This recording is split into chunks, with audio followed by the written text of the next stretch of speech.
Preface. To you, my universal family in Meher Baba's timeless love, I present this bouquet of true stories. Walking in the garden of my childhood memories, I have plucked 35 stories for your pleasure, each bearing a singular fragrance. Because I am writing about my childhood with Baba, it is natural that children will relate to this book in a special way. But my book is not limited to age. The ageless message these stories carry is for all who are children at heart. With beloved Baba's grace, writing these stories has been amazingly easy. Knowing that your eyes will look only into the heart of a story, and not get distracted by questions about dates and place, has helped a lot.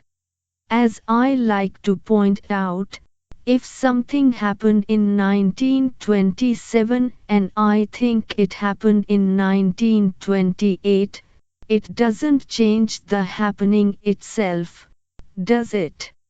I mention this because Baba books contradict each other in the matter of dates and things, and even the Mandalay do so when telling stories in Mandalay Hall. You may notice that some dates and details given by me in this book differ from the ones I gave some time ago while recounting these same stories on tape or videotape. All I can say is that telling a story off the cuff and writing it down with forethought are very different things.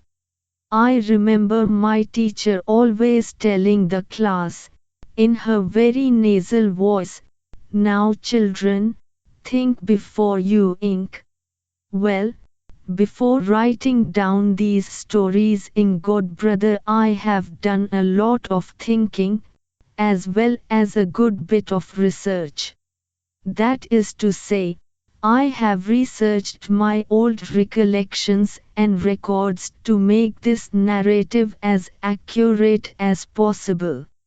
As for writing a preface, I was told it was a difficult thing to do.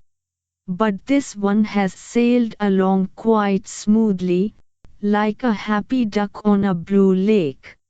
It's been just like chatting with you, which I love doing.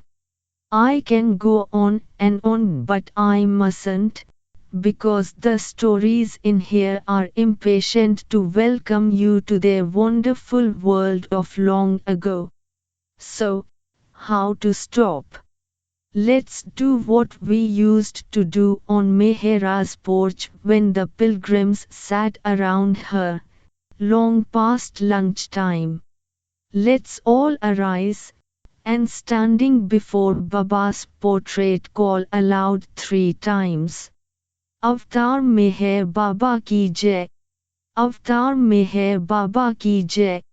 Avatar Meher Baba ki jai. One Godbrother.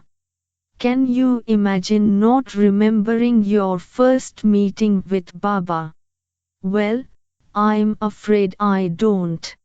I don't remember because I was only a few minutes old when I first met Meher Baba.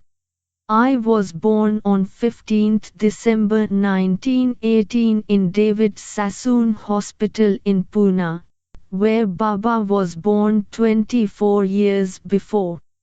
Being a girl after a line of boys and appearing on the scene some 4 years after my youngest brother, I was a much welcomed child. I never got tired of hearing my mother tell the story of my first meeting with Baba. Tell me, I would beg her.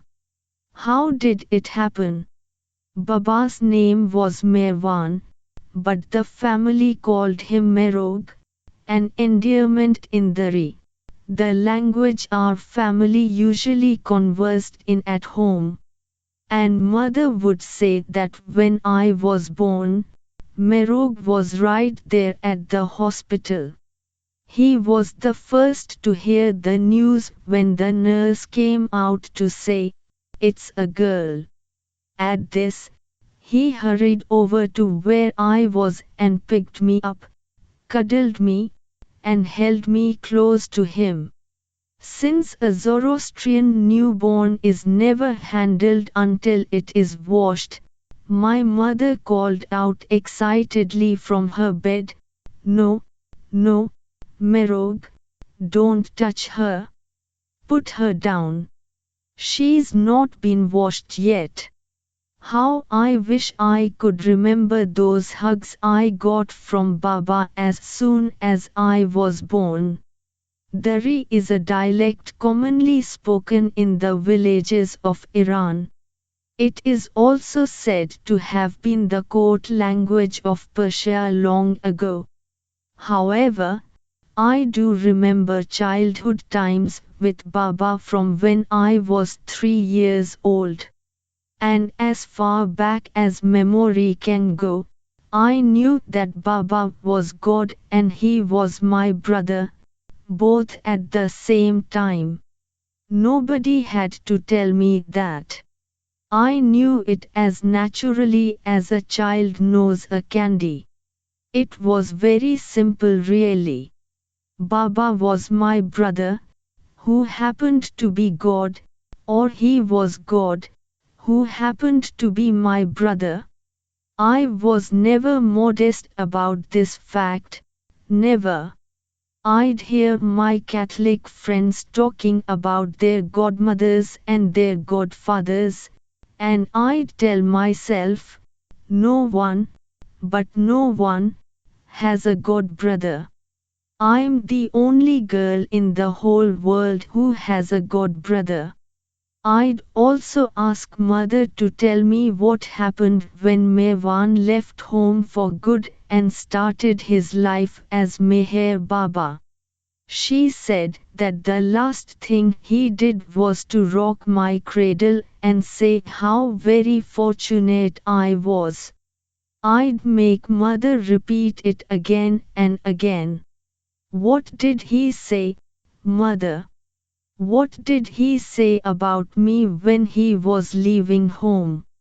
So she would repeat, rocking your cradle. He turned to me and said, "She's so very fortunate." Then mother would look wistful and add, "Yes, Money, you really are very fortunate, but not for me, because after you came, my Merwan left. My mother loved me very much, and I loved her."